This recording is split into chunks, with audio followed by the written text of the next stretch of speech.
en Colombia. Que lo van a ir incorporando varios participantes que están aún en sus mesas de trabajo. Y nada más.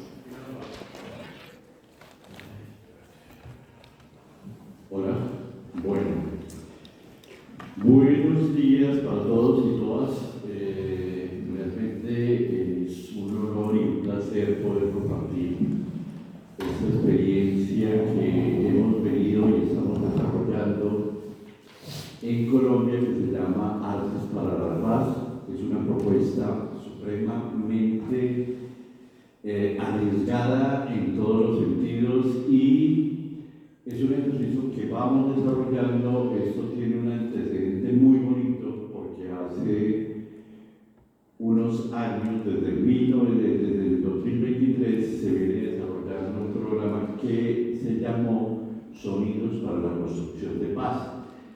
Y a partir de julio del año 2025 se comenzó a desarrollar este programa que se llama Artes para la Paz, incluyendo unas nuevas modalidades. El primero se hizo todo alrededor de la música y se incluyeron, como nos dicen las comunidades, por la cultura mayoritaria, se incluyeron la danza, el teatro, la literatura creativa y los audiovisuales. El ejercicio llama mucho la atención porque Colombia y la cultura occidental tiene una manía a dividir y a segmentar todas las cosas, y cuando uno trabaja con comunidades indígenas, las comunidades indígenas en sus rituales utilizan la música, la danza, el teatro, el performance, la oralitura, la oralidad. Entonces somos nosotros los occidentales quienes nos atrevemos a dividir y a segmentar. Bueno, arranquemos ahora sí como para contarles que este es un trabajo colectivo que se hace en convenio con el Ministerio de las Artes,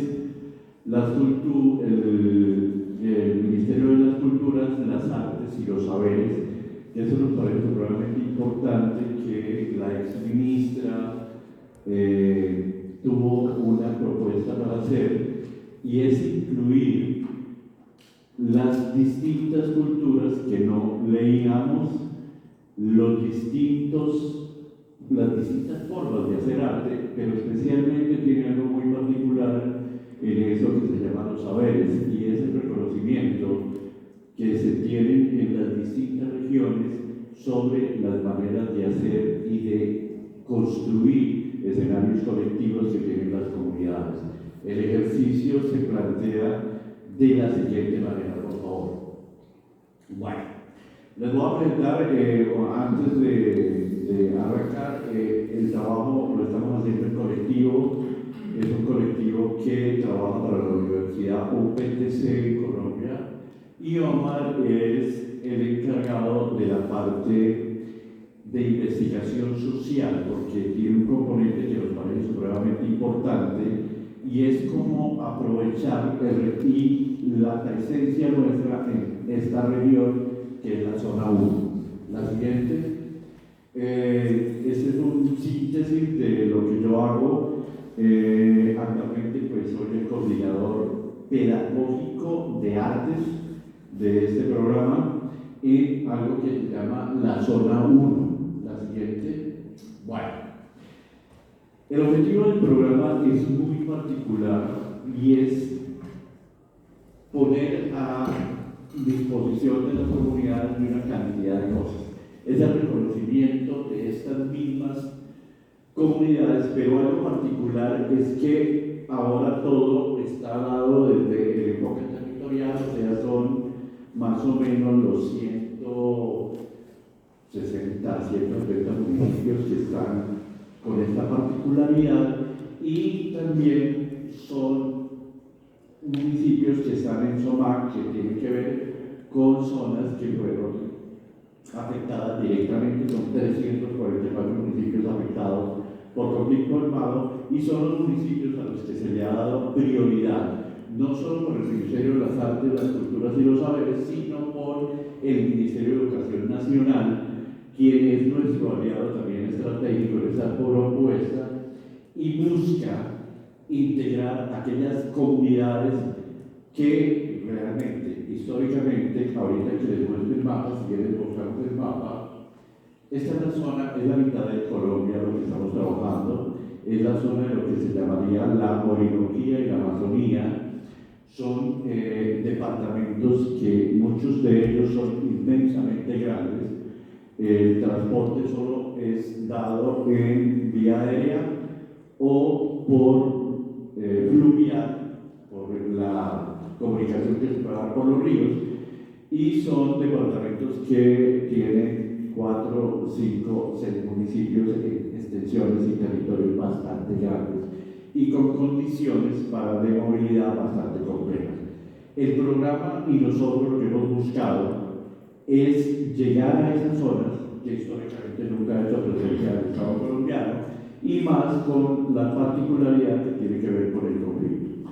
Lo que ustedes ven a mano izquierda, los departamentos que son Bichada, Guainía, Paupés y la Amazonía, son departamentos que si bien la presencia del conflicto armado no ha sido tan evidente todavía y mantiene una presencia muy mínima, pero la posibilidad de acercamiento del mismo Estado por condiciones geográficas es absolutamente compleja. Uno, por ejemplo, en Irida, que queda en el departamento de Guainía,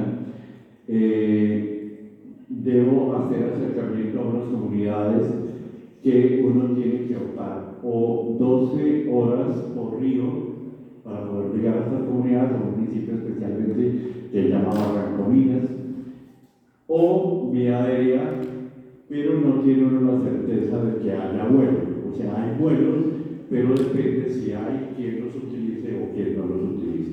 Entonces, la presencia allí ha sido muy particular, la siguiente, por favor, en la cual nosotros, como estrategia de implementación del programa, estratégicamente lo que hemos hecho han sido una serie de acciones y tienen que ver con algo que la sociedad occidental a veces no entiende, y es cómo meter en unas lógicas que son muy curiosas. La Constitución colombiana, en su artículo primero, dice que todos los colombianos somos distintos, diferentes, bla, bla, bla, bla, bla.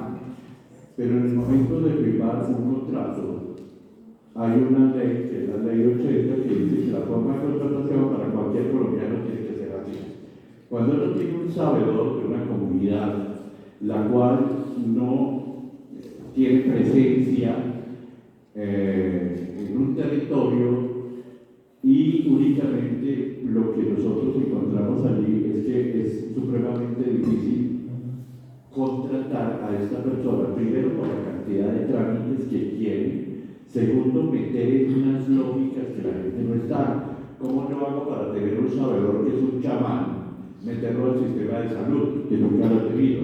Pedirle que tenga una cuenta de banco para poderle pagar. Entonces, hay una serie de características que, si bien las intenciones son buenas, pero las normatividades, o eso que llaman la ley, tardea absolutamente poco. Entonces es muy complejo, es difícil. Otra cosa es las distancias. Entonces las comunidades no recomiendan un sabedor, un conocedor para que formen sus mismas comunidades.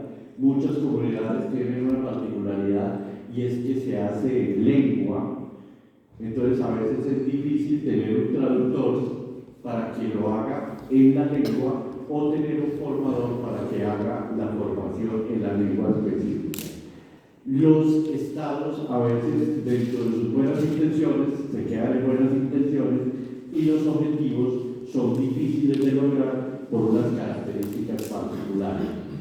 Hay algo que el programa tiene fuerte, y es el cuento de los enfoques. Si quieres, esta es una obra, antes de que pases, esta es una obra de un artista indígena. Es el primer artista indígena que se graduó en Colombia, fue compañero mío de la Universidad Nacional.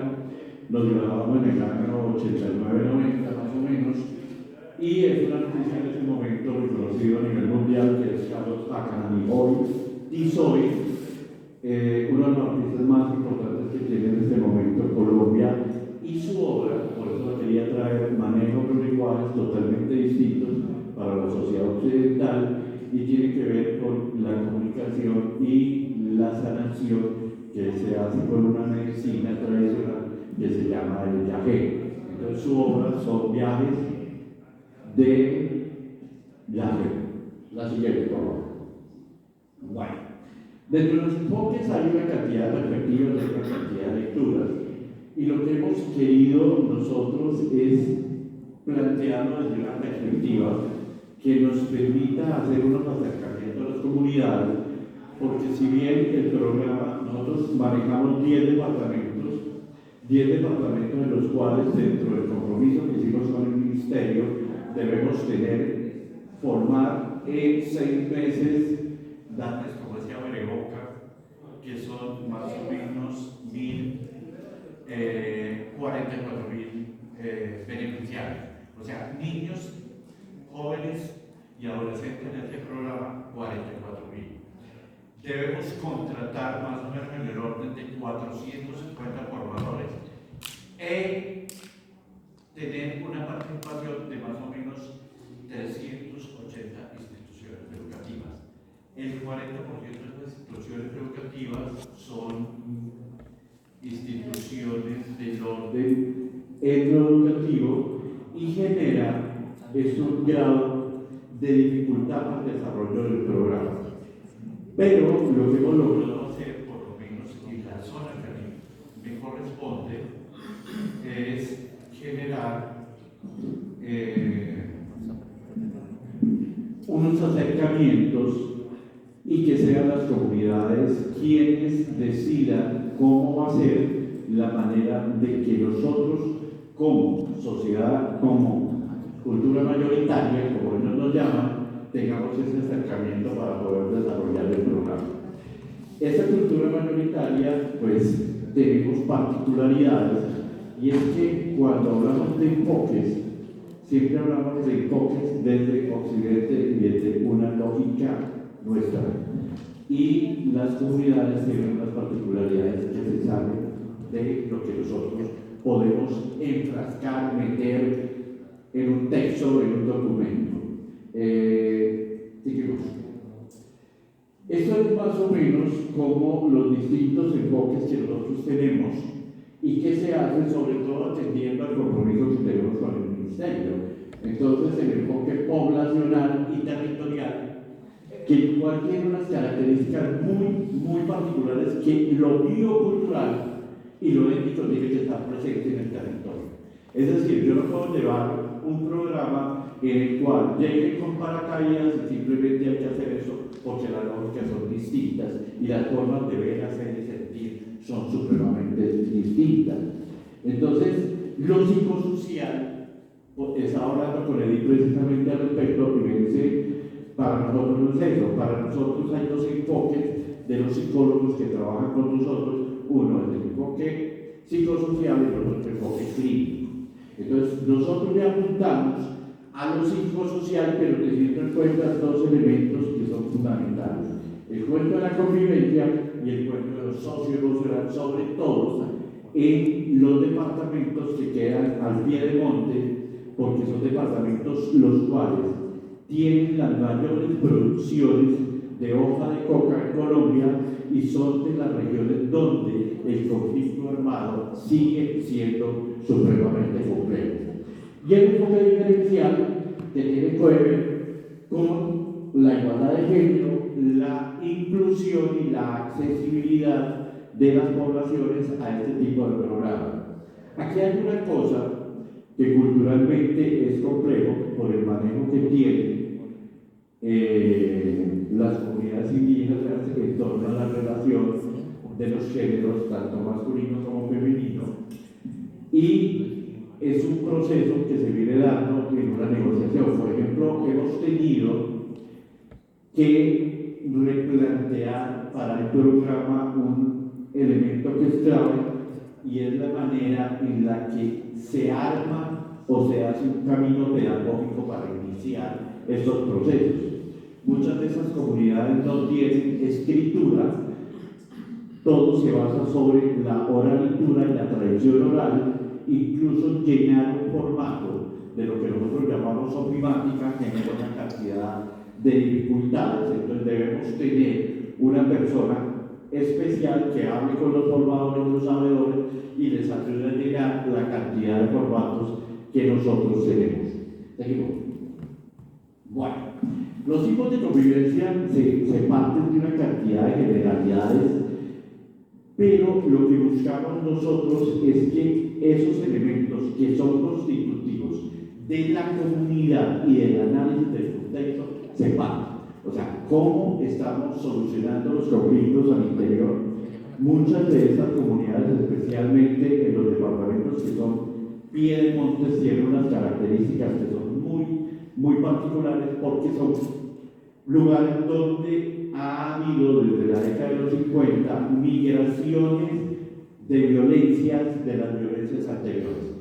Entonces, aquí tenemos comunidades negras y una cantidad de mestizajes culturales que han llegado a encontrarse con las comunidades indígenas y muchas de ellas han tenido choques culturales bastante fuertes, como es el caso que nosotros tuvimos en el Guaviare con una comunidad que es el último pueblo nómada colombiano, que son los Nucac-Bacú, y los Nucac-Bacú se descubrieron en la década de los 80 y tuvieron una característica muy particular, que cuando llegaron empezaron, como sucedió con la famosa leyenda negra, y era que la gente no tenía inmunidad por el acercamiento hacia las comunidades mestizas, y muchos de ellos tuvieron muchas enfermedades que diezmaron la población, que era migrante en el territorio, era nómada en el territorio,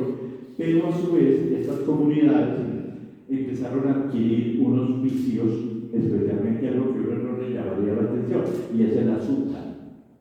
La gente se formó a tomar gaseosas, nosotros le llamamos gaseosas, ustedes las llaman aquí medio sodas dulces, y empezaron a iniciarse a eso, y eso empezó a generar una cantidad de problemas.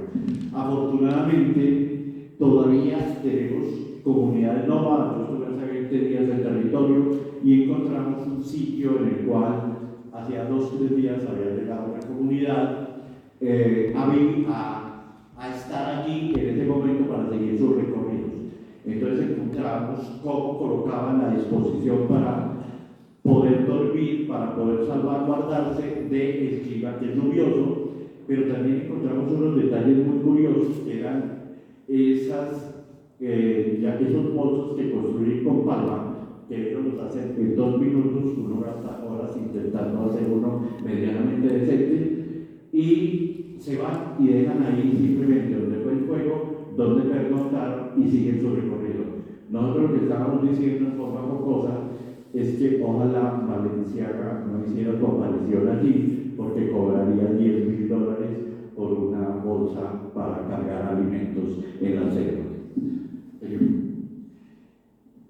Hicimos un ejercicio muy curioso. No sé si aquí o en la zona de donde vienen ustedes se desarrolla algo muy bonito que llaman la montaña. Es un ejercicio que es un ejercicio de diálogo para ponernos de acuerdo de cómo arrancamos a hacer el ejercicio. O sea, cómo arrancamos a desarrollar un programa en unos territorios que tienen unas particularidades muy específicas que yo no puedo llegar. Pueden ser incluso, por ejemplo, departamentos como el Maupés. Tiene más o menos unas 18 comunidades tucano que la lengua es distinta y el contacto entre ellos se da, pero a nivel lengua interna no en castellano. Entonces, lo que hemos logrado hacer es generar estas juntanzas. Venga, hablemos antes de comenzar un proceso y tomemos la decisión de qué vamos haciendo. ¿Cómo le hacemos? Siempre ha sido el resultado de lo que hemos hablado en la juntanza. No es simplemente, o sea, uno tiene una idea de un proyecto, tiene unas generalidades de un proyecto, pero el territorio es el que determina cómo lo vamos a hacer, con quién lo vamos a hacer y cuáles son las categorías locales de contexto para que el programa pueda tener un valor y pueda tener lo que llamamos en Occidente un impacto real dentro de las comunidades. Lo estamos haciendo, ha sido el ejercicio de que le contamos cada vez que el Ministerio de Educación Nacional nos cita, que es cada 8 días, cómo lo estamos haciendo. Entonces lo estamos haciendo de esta manera, hicimos esto, no nos funcionó, rehuir, replantear y proponga algo nuevo, porque este tipo de programas, si bien lo que pretendemos y se pretende es que este programa, Artes para la Paz, sea política pública a partir del año 26 en Colombia y se siga desarrollando independientemente del gobierno que esté, se siga desarrollando, porque los beneficios que hemos visto dentro de las comunidades y sobre todo cuando uno tiene la posibilidad de ir a las regiones y llegar a un municipio y la comunidad le diga gracias por venir, porque nunca el Estado colombiano había estado aquí, había venido aquí, para uno de esos importantes. O sea, yo pienso que lograr ir, por ejemplo, a San Felipe, que es un municipio que queda perdido a 2 días de camino, 2 días de camino es 2 días de río, ya se cambió el río queda en la frontera con Venezuela, allá no ha ido nadie. Yo creo que fuimos nosotros las primeras personas del Estado que hicieron presencia para llegar allá a decirle a la gente, traemos este programa, nos consiguieron los formadores para llegar y estar allí, y eso dice mucho. Sobre todo, por ejemplo, hay un caso muy bonito que lo que es Guainía, Guaviare, que son departamentos que yo trabajo directamente, y llegar uno a las comunidades y decirle a la gente, mire, ahorita no le podemos pagar, les vamos a pagar en 15, 20 días, no hay ningún problema, estamos felices con lo que tenemos y lo que estamos haciendo. O sea, se obvia el reconocimiento económico por cualquier circunstancia, pero el programa quiere apropiárselo y la gente lo está haciendo, sobre todo porque han tenido la posibilidad de leerse y de plantear. Pero eso lo que hago es como ese último ejercicio que lo estamos haciendo ya. O sea, a finales del mes de septiembre tuvimos la gran mayoría de muestras, pero se va a hacer ahorita a principios de noviembre, y en diciembre se hace la tercera muestra. Miren lo que hacemos, miren cómo lo hacemos, y es mostrárselo a la comunidad. Entonces, esto participan padres, sobre todo los padres, y los chicos.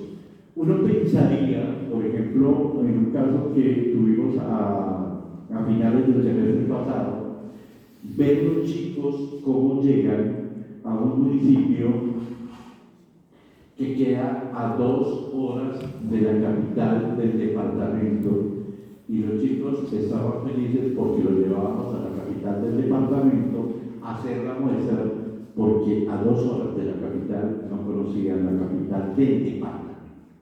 O sea, estamos hablando de un recorrido de 2 horas. Y para un chico, y mostrar su talento, mostrar lo que sabe hacer, es supremamente importante. Uno piensa que esto es trivial, pero ver los rostros, ver la cara y ver lo que después, cuando regresan a sus municipios, regresan a sus instituciones educativas, narran y cuentan, es otra narración que nos permite entender la importancia que tienen estos programas ahí. Clave dentro de esta estructuración, sobre todo lo que yo les contaba, para nosotros es muy importante la implementación pedagógica, porque lo pedagógico no es el Ministerio de Educación Nacional o el Ministerio de las Artes, las Culturas y los Saberes va a hacer esto con ustedes, sino son ustedes quienes dicen cuál es el camino, y son las comunidades las que dicen, proyectan y plantean el camino pedagógico. Ayer tuve una reunión precisamente cómo vamos a hacer para construir esos caminos pedagógicos que hay que dejar como evidencia, pero muchas de esas comunidades manejan la obra natural. Entonces estamos dialogando, grabando a la gente qué es lo que a usted le gustaría hacer, y nosotros damos la tarea de cómo podríamos hacer esa ese camino pedagógico para que las comunidades, especialmente instituciones educativas, tengan como ese derrotero construido por ellos, hecho por ellos, pero no nosotros simplemente como direccionando un ejercicio. La siguiente, por favor.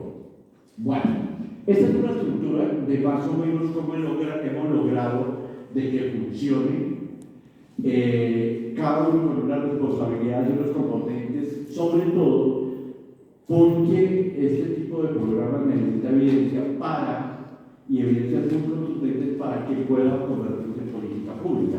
Por eso hay una estructura que tiene unas características bastante particulares y por eso está incluido el enfoque, los distintos enfoques, porque es una temática que especialmente al gobierno actual colombiano le interesa que sea implementado y que sea reconocido. Históricamente no habían sido reconocidos.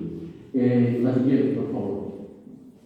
Bueno, un contexto general a estos escenarios y a estos 11 departamentos en los cuales nosotros estamos trabajando es la lectura que históricamente desde el centro de Colombia se ha hecho. Colombia es un país absolutamente centralista, todo se hace en 3 ciudades, es decir, Bogotá, que es la capital, maneja política y maneja medios, la otra ciudad es Medellín y la otra ciudad es Cali, pero es un país centralista que los territorios simplemente se han visto históricamente como despensas. ¿Cómo vamos a hacer uso que haya allá sin importarle las comunidades, sin importar lo que hay? Ahorita que está tan de moda con este cuento tecnológico, los famosos minerales raros, entonces encontramos que regiones como el Chocó y regiones como la Amazonía y la Orinoquía, que están llenos de litio y coltán, me acordaba lo de la mesa del día martes, que también el cuento del litio en estas zonas ha generado una cantidad de circunstancias, y nosotros, la posición nuestra, por lo menos quienes llegamos a hacer trabajo desde el punto de vista cultural y desde el punto de vista humanístico, tratamos de mostrar en ninguna parte del mundo, en ninguna, hagamos el rastreo mundial, sitio que haya tenido minería extractivista, hoy en día es medianamente decente. Lo único que deja es miseria, prostitución, alcoholismo y drogadicción. Es lo único que deja la minería. Eso lo que decía un compañero el día martes sobre la extracción verde, eso es carreta. Las políticas públicas es carreta, mientras el modelo y la mirada hacia estos territorios, que son el pulmón del mundo, como la Amazonía, la Orinoquía, no solo colombiana, sino peruana, venezolana, brasilera, generan el aire que respira este mundo, mientras no seamos conscientes y las políticas sean distintas a las políticas del capitalismo salvaje, esto no tiene ninguna idea. Y es lo que estamos tratando de hacer. Por favor, la siguiente. Bueno, aquí hay algo que me parece supremamente importante resaltar en este ejercicio, y es la lectura que hacen los pueblos originarios de los territorios. Los territorios no son el sitio donde hay que ir a sacar y exprimir lo que allí tienen, sino son seres vivos y forman parte de su vida, de su cotidianidad. Mientras Occidente y nosotros como cultura mayoritaria no empecemos a enseñar a las comunidades, a las nuevas generaciones, que esta mirada se tiene que implementar, esto seguirá siendo una cosa absolutamente ilógica e irracional, pero necesitamos empezar a leernos desde otra perspectiva y desde otro lugar. Este es el tipo que se traduce como ese espacio donde se produce el oxígeno que respira esos 8.000 millones. Hay que ponerlo a pensar, y también hay que ponerlo a pensar desde una lógica que es distinta dentro de esa lógica del consumo. La siguiente, por favor. Bueno, esto son imágenes de ya que hice recientemente al Guaviare. Esas posibilidades todavía encuentro no potable de agua, eso es el Tepuy, en la Lindosa, y estas son pinturas rupestres descubiertas recientemente y para mostrar al público lo llaman la Capilla Sixtina de América, que me parece perverso que le coloquen ese nombre, porque no sé nada que tiene que ver lo sixtino y el arte religioso occidental con esta maravilla de los pueblos originarios. Son pinturas que según las investigaciones tienen más de 12.500 años, que es el proceso de poblamiento que se tiene identificado para los pueblos americanos, y este tipo de cosas es lo que nos da. Que les quiero mostrar un ejercicio que hicimos de los muchos ejercicios que hacemos en territorio para implementar a nivel pedagógico un proceso de investigación y cómo recolectamos información y cómo es importante esto. Esta es una pregunta que uno le hace a nivel general a los formadores en el territorio, y esta se la hicimos. Son pueblos en los cuales los mitos y las leyendas son la manera de ser, son sus lógicas, como el mito de Yurupari, como las leyendas de distintas personajes que tienen, igual México tiene cualquier cantidad, incluso algunos se parecen. Y cuando hicimos esta pregunta en un diplomado que nosotros le hacemos a los formadores, nosotros formamos constantemente a quienes están trabajando con nosotros, sobre todo como para tratar de aunar ideas y conceptos para que podamos tener un mismo lenguaje, un lenguaje que nos permita leerlos fácilmente y no generar otro tipo de lecturas que a veces sucede en este tipo de investigación. La siguiente, por favor. Bueno, otra obra del maestro académico, véanlo desde la perspectiva de la luz, véanlo desde la perspectiva de esos lenguajes y esos mundos que a veces no entendemos. Y ahora, tocando un tema que me parece supremamente interesante, la semana pasada Chomsky plantea algo de que el lenguaje no es construcción humana, sino es una construcción evolutiva de la especie. Eso cambia la lógica. Entonces el lenguaje no está hecho para la comunicación, sino para leernos y expresarnos nosotros internamente, no con nosotros. Que eso es lo que tienen los pueblos originarios. Esta leyenda la traigo a colación sobre este ejemplo, y es para que ustedes vean como una leyenda bastante particular. Este es un ejercicio que hace unos días Camilo nos envió y nos compartió. Tiene que ver con la leyenda de la Madre Monte, y si ya le pasemos a la siguiente. Entonces, más o menos ahí está como la idea: ¿qué es la Madre Monte? ¿Qué es ese cuento? Pues tiene mucho de control social, tiene mucho de mitología judeocristiana, tiene mucho de una cantidad de elementos, pero en el fondo lo que nos interesa son esas narraciones con los pueblos originarios, y los pueblos mestizos se apropian para poder tener un entendimiento y un control de su sociedad.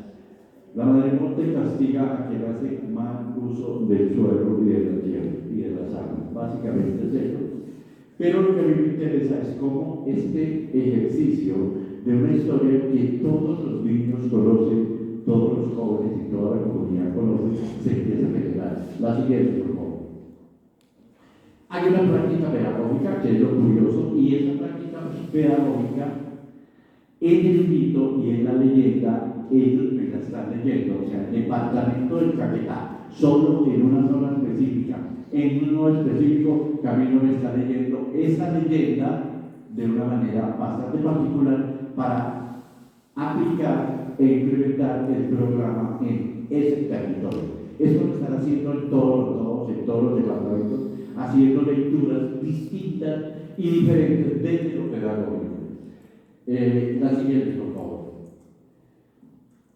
Miren que como un simple hecho, algo que es una narración, algo que es cotidiano dentro de los encuentros que hacen las comunidades, se puede convertir en un ejercicio que me permite a mí transmitir otro tipo de informaciones, transmitir otro tipo de enseñanzas, pero a su vez me permite generar algo que siempre hemos insistido, es que las comunidades tienen formas particulares de ser, hacer y sentir, pero en ese diálogo de saberes que nosotros intentamos establecer, la gente se le olvida hacer algo y a muchos de nosotros que somos docentes universitarios se nos olvida que es sistematizar experiencias. Una cosa en teoría muy elemental, pero no sistematizado. Entonces, cuando uno llega al territorio, ve la gente haciendo una cantidad de cosas y son supremamente importantes las siguientes. Bueno, otra obra del maestro Ramírez y que tiene que ver con eso. O sea, sigo insistiendo en esa forma de comunicación, forma de lenguaje y forma de los pueblos de la raza. La siguiente. Miren las conclusiones que Camilo nos saca y cómo una leyenda o un mito se nos transcribe y se nos convierte en el elemento aglutinador y en el elemento que me va a permitir a mí hacer una serie de lecturas. Esto aplica para cualquier área del conocimiento. Eso nosotros lo aplicamos para distintos, o sea, está la música, está la danza, está la oralidad, pero también estamos tratando de establecer, por ejemplo, algo que nos parece supremamente fundamental dentro de lo pedagógico. ¿Cómo yo hago de un mundo occidental lleno de aparatos y de tecnología, cómo yo hago que la comunidad indígena, los alrededores y los chicos me entiendan a mí qué es lo audiovisual? Y algo que hemos llegado concertado, y han sido las mismas comunidades quienes nos han enseñado, nos dicen lo audiovisual lo podemos relacionar con el ejercicio de la cacería. Audiovisuales, cacería, y lo más bonito es que para ser cazador se tiene que tener afinado el ojo, que también es lo que tiene que tener afinado un director de audiovisuales. Se tiene que tener afinado el oído, que es lo que yo escucho, cuáles son las narraciones. Y ha sido la manera en la que nosotros hemos contado que las comunidades nos entiendan cómo pueden ellos construir desde estos aparatos tecnológicos unas narrativas que cuenten sus historias y cuenten su vida. Y el mito deja de ser un mito y se convierta en parte constitutiva de una realidad que nos abarca, que nos toca y que nos circunda. Yo creo que hasta ahí es. ¿Listo? Ahí está. Muchas gracias a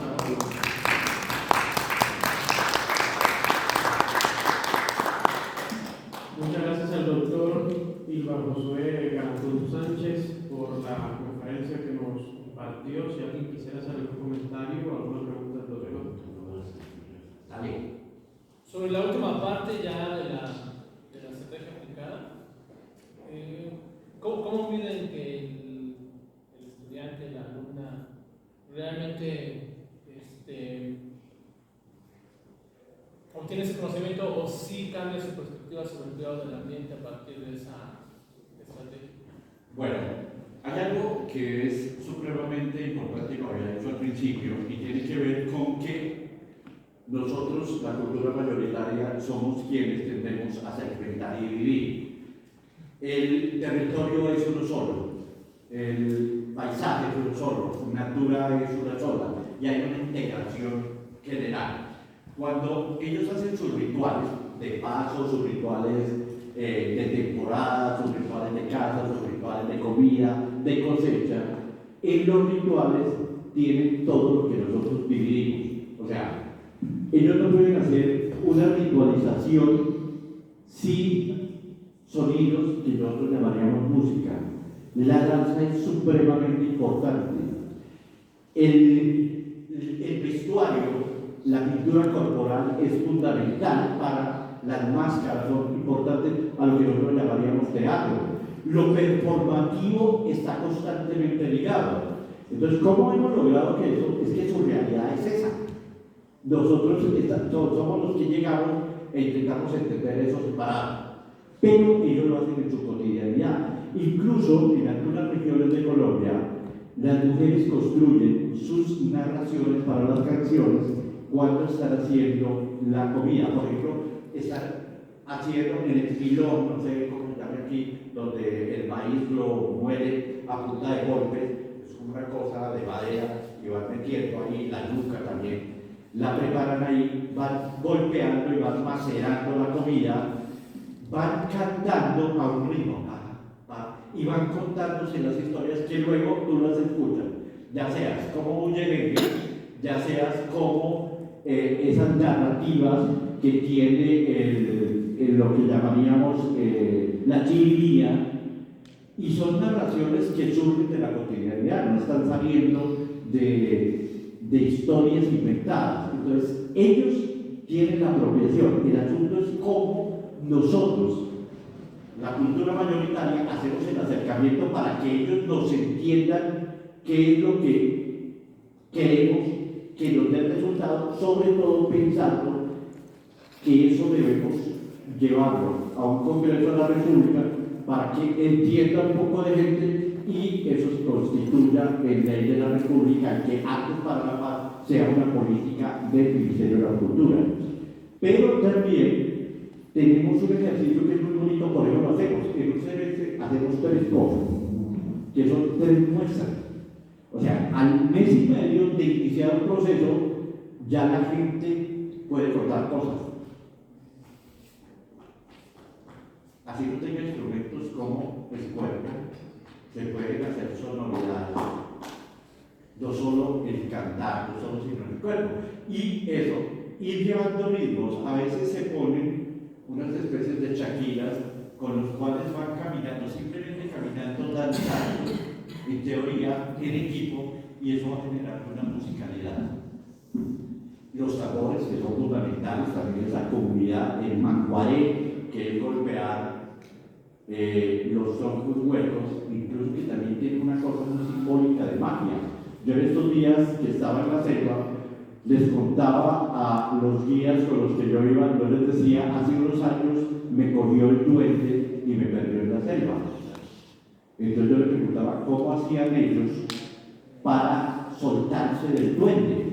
Ellos me decían, primero, antes de salir cortamos un bejuco y nos lo agarramos en cruz entre los ojos, para que no me pierdan. Pero si ya me pierde, lo que hago es busco un tronco hueco, corto un bejuco y simplemente golpeo ese tronco hueco que genere un sonido y amarro esa liana, ese bejuco, lo amarro a ese tronco, entonces el duende se queda dando vueltas en ese tronco y uno puede salir. O sea, uno pensaría que no es cierto. Yo lo viví, hagan de cuenta, de aquí teníamos la choza donde estábamos, de aquí a la entrada quedaba el caño. Entonces fuimos como a las 4 de la tarde, guindemos. Guindar es tirar de lado a lado un lazo lleno de anzuelos con candada y lo deja uno toda la noche y al otro día va y lo recoge a ver qué cayó. Entonces guindemos eso, fuimos, guindamos, nos demoramos 5 o 10 minutos y cuando empezamos a caminar uno siempre ve lo mismo, es por acá, es por acá, es por acá. Pues nos cogió el duende hasta que el pija que iba con nosotros dijo, el duende nos tiene y solo de los golpes para abajo, pero ya vinimos a salir casi 400 metros adelante. Y yo decía, ¿qué es esto? Entonces, el perderse y la realidad con el mito, la magia, está básicamente ligada a la cotidianidad. Gracias al doctor Iván Josué. Vamos a dar en breve paso a la clausura del Congreso, así que los invitamos a permanecer en su lugar, a formarse 3 minutos para iniciar la clausura. Gracias. Muchas gracias. ¿Quieres preguntar? Dale. Bueno, yo quería hacer como en realidad un comentario porque me parece muy interesante que haya abordado temas que son tan álgidos en la política pública, como lo es el territorio. Por lo menos esa es mi expertise desde la ciencia política y de la administración pública, que desde la teoría podemos abordar, por ejemplo, la importancia de la descentralización en el hecho de que la soberanía la constituye cada uno de los individuos de un territorio. Entonces, si continuamos con el ejercicio del centralismo, la soberanía no se está dando del todo. Entonces, me parece muy importante que usted se haya adentrado físicamente y no teóricamente en estas comunidades para poder hacer su estudio. Por otro lado, el tema educacional y de las artes escénicas, muchas veces nosotros lo vemos desde quizás una perspectiva como desde fuera quizás, cuando en realidad es algo tan cotidiano como usted lo menciona, o sea, es una forma de comunicarse.